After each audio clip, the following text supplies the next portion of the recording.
Today I'm going to be binding a set of papers that I got through Brave Writer. So this is a dart that we will be using in our homeschool, and it's about 50 some pages printed front and back, so half of that amount in paper.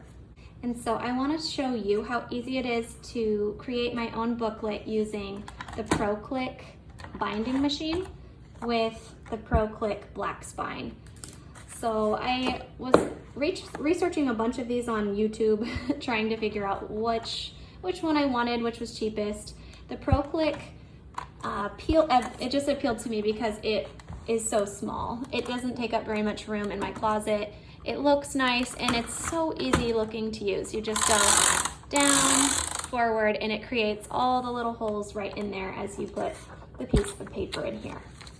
So anyways, I want to show you how to do this, and if you decide to go with a less expensive one, this one I think was about $100, and the spines, they vary in price depending on where you buy them, but I think a pack of 25 of these was like 15 bucks or something.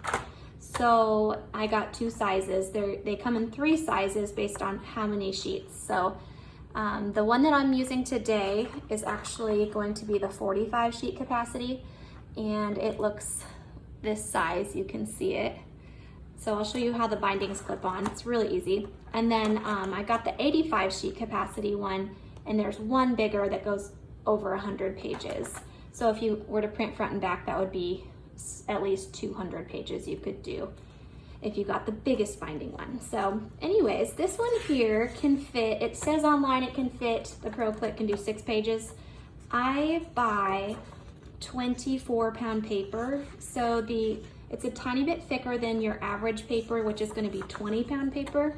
If you were to just go to Amazon and search for printing paper, you would probably see 20-pound paper packs pop up. It's just the standard, but it's a little bit thin, I find. So if I print front and back, 20-pound paper, you can kind of see through it. But the 24-pound is the next size up, a little tiny bit thicker, which is what I have here.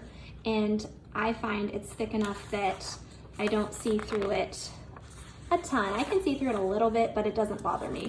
Whereas the 20-pound was just way too thin for me. So keep that in mind. If you use cardstock or any thicker paper, it's going to take up more room inside of your spine, and you may be able to fit less papers than it says inside of a booklet. So anyways, I say that because the Proclick says you can do up to 6 pages, and I found that to be a little bit hard. So I'm going to show you 1, 2, 3, 4, 5, 6. Here's 6 pages. I'll show you how it pulls, and I tend to like to do less than 6, so it's easier to pull down, maybe about 4 or so at a time, but I'm showing you 6 here. And there's a little spot when you do this. I don't know if you can really see this on the video, but here there's a little tiny indent almost, and so you'll want to put your standard paper on the very bottom bump. So let me see if I can show you this before I put it down. You would want your papers to all line up. Sorry, trying to do this one-handed. Down here, not on this ledge. So that would be oversized paper would go there, standard paper down here. All right, so let me show you how to do this. You put it down here just the way that you would be opening it. So I have it on where the spine will be on the left-hand side, and kind of hold the paper in place a little bit, and then you pull down. So I found that to be a little hard with 6 pages, but there you go. And so I'll set that aside, and this time I'm going to try less. I'm going to do 4 at a time.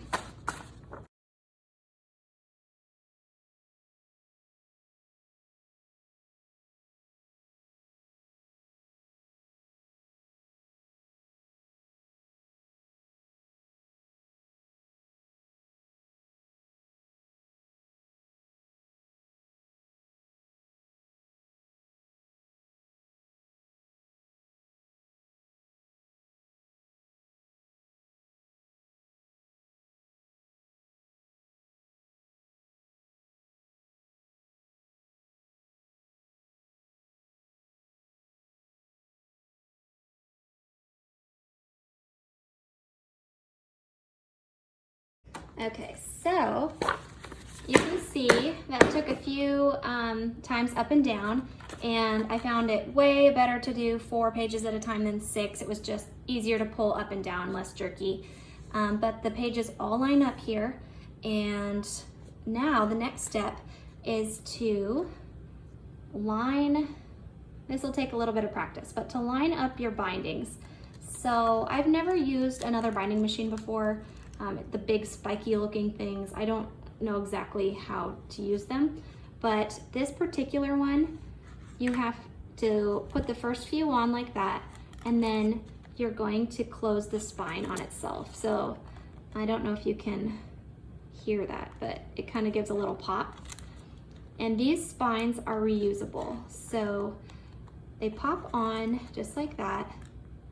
My 6-year-old daughter helped me do this, so it was a little bit tricky for her to line them all up, and she went pretty slowly, but this is not hard. It's something that your kids could help you with if you have a lot of material to do. This way, if you have a pack of 25, depending on how many kids you have and how much curriculum that you plan to bind yourself, you could probably get away with reusing these each year or each semester by just undoing the spine. You do kind of have to wiggle this through. Okay, so ta-da, now you have a book bound at home. I use the Epson EcoTank printer, which is probably the cheapest color printer per page of colored ink you can get, and it prints double-sided. I can print from my phone. I'll be sure to link in the description my review of our EcoTank, and I will link the EcoTank that I have. But this just makes it so quick and easy to have things bound. I like also that if you want to make a small booklet, say one of your kids makes a cute little half-size paper thing, you can just take a pair of scissors and you can cut the binding as small as you want. So you can adjust this spine to be the size of any smaller book that you like. So I'll probably do that maybe with some of my daughter's artwork potentially, or let her do a little booklet if it's too thick to staple or to make it look fancier. The only downside that I can really think of this Proclick so far is that it is just a little bit jerky. So when you have too many pages or your pages are too thick, it can kind of feel like you're trying to hold your paper in at the same time as you're, trying to hold the machine on the ground so it can actually go up and down. So that's probably the only thing. And then the other thing that I did have a little bit of a hard time with, not in this particular book, but the last one I did, I laminated the front sheet. And I will say it goes through laminated sheet fine, no problem, even with the thick plastic. But the downside of it was that when you laminate a sheet, it actually gets plastic around the edge, and so the paper no longer fit on here. The front page paper no longer fit on there at all. So what I had to do to make it work was to take my laminated sheet and trim as close to the paper as possible. And then I was able to fit it in this oversized spot right here. So that was the main thing that, kind of bothered me. I couldn't just like laminate and go. I had to trim around the edges super close, and then it would fit in this oversized slot right here. So, but I have heard some of the other binding machines don't do laminated sheets very well. So this one kind of handled that like a boss if you are interested in making your front page or your back page kind of fancy. All right, if you like this video, I'd love it if you would give it a thumbs up. Let me know anything in the comments. If you have questions, I'm happy to answer it.